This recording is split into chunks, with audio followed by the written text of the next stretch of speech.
Bienvenue sur la chaîne Recherche Doc. Aujourd'hui, nous allons plonger dans le monde de l'audit comptable et financier. Que vous soyez un professionnel de la finance, un futur comptable ou simplement curieux de comprendre comment fonctionne l'audit des états financiers, cette vidéo est faite pour vous. Commençons par définir ce qu'est l'audit comptable et financier. Il s'agit d'un processus systématique et indépendant, visant à examiner, évaluer et attester la validité, l'exactitude, ainsi que la conformité des états financiers d'une entreprise. Cela permet d'assurer la fiabilité des informations financières présentées aux parties prenantes, telles que les actionnaires,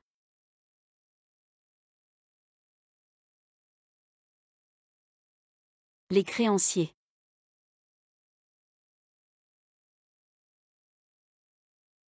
et les investisseurs.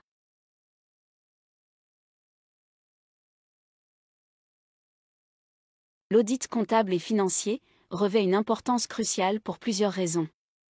Tout d'abord, il renforce la confiance des parties prenantes dans les informations financières de l'entreprise. Ensuite, il contribue à détecter et à prévenir la fraude,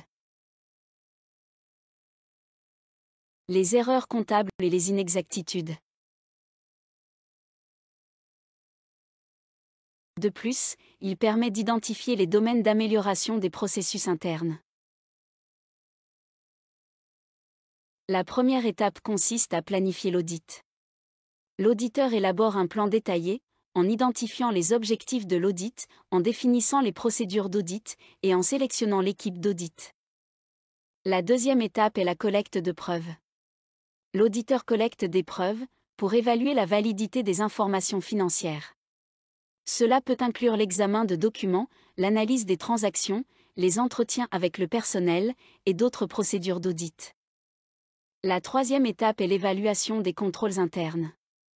Les auditeurs évaluent les contrôles internes, mis en place par l'entreprise, pour garantir la conformité aux politiques et aux réglementations. Cela comprend l'examen des processus de contrôle et la détermination de leur efficacité. La quatrième étape est la vérification des comptes. L'auditeur vérifie les comptes et les soldes des états financiers pour s'assurer qu'ils sont corrects et complets. Cela peut impliquer des tests de détail et des sondages. La cinquième et dernière étape est l'élaboration du rapport d'audit. Une fois l'audit terminé, l'auditeur rédige un rapport qui présente les constatations de l'audit, les recommandations éventuelles et les conclusions. Ce rapport est partagé avec la direction de l'entreprise et d'autres parties prenantes. Imaginez une entreprise qui souhaite réaliser un audit de fin d'année.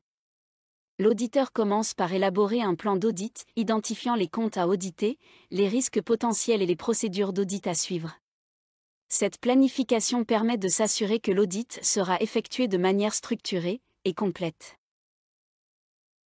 L'auditeur interne collecte des preuves en examinant les relevés bancaires, les factures, les contrats et d'autres documents financiers. Par exemple, ils peuvent vérifier les factures fournisseurs pour s'assurer qu'elles correspondent aux biens ou aux services réellement reçus par l'entreprise. Prenons le cas d'une entreprise qui gère les accès informatiques de manière stricte pour protéger ses données. L'auditeur évalue l'efficacité de ses contrôles internes en vérifiant comment l'entreprise gère les autorisations d'accès, en examinant les journaux d'activité et en interrogeant le personnel. L'auditeur vérifie les comptes en effectuant des tests de détail. Par exemple, ils peuvent vérifier les soldes des comptes clients en sélectionnant un échantillon de factures et en s'assurant que les montants correspondent aux enregistrements comptables. Après avoir terminé l'audit, l'auditeur rédige un rapport d'audit qui résume ses constatations. Par exemple, il pourrait indiquer que les états financiers sont fiables, mais qu'il existe des faiblesses dans les contrôles internes qui doivent être corrigés. Ils peuvent également formuler des recommandations pour améliorer les processus financiers de l'entreprise. Étude de cas réels d'entreprises qui ont bénéficié de l'audit comptable et financier. L'entreprise X était une PME en croissance dans le secteur de la technologie. Elle avait connu une rapide expansion au cours des dernières années, mais sa gestion financière devenait de plus en plus complexe. Elle a décidé de faire appel à un cabinet d'audit pour effectuer un audit comptable et financier approfondi. L'audit a révélé des problèmes de gestion de trésorerie, des erreurs comptables et des pratiques financières inefficaces. Grâce aux recommandations de l'audit, l'entreprise a pu restructurer ses opérations financières, améliorer sa gestion de trésorerie et mettre en place des contrôles internes plus solides. En conséquence, elle a réussi à éviter des pertes financières potentielles et à maintenir sa croissance de manière plus durable. L'entreprise XETAI, une grande entreprise internationale, opérant dans le secteur manufacturier. Elle avait des filiales dans plusieurs pays, ce qui rendait la gestion financière complexe. Elle avait des soupçons de fraude et de mauvaise gestion financière dans certaines de ses filiales.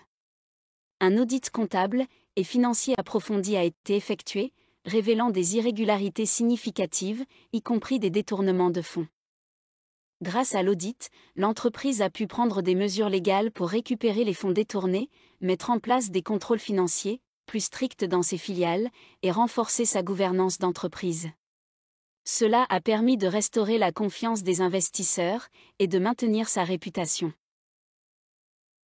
L'audit comptable et financier est une discipline essentielle pour garantir la transparence, la fiabilité et l'intégrité des informations financières. Il repose sur des procédures rigoureuses et une évaluation minutieuse des contrôles internes. Si vous avez des questions sur l'audit comptable et financier ou si vous souhaitez en savoir plus sur un aspect particulier, n'hésitez pas à les poser dans les commentaires. N'oubliez pas de mettre un pouce pour cette vidéo si elle vous a été utile, de la partager avec d'autres personnes intéressées par la comptabilité et l'audit, et de vous abonner à notre chaîne pour plus de contenu sur la finance et la gestion d'entreprise. Merci de nous avoir rejoints aujourd'hui, et à la prochaine.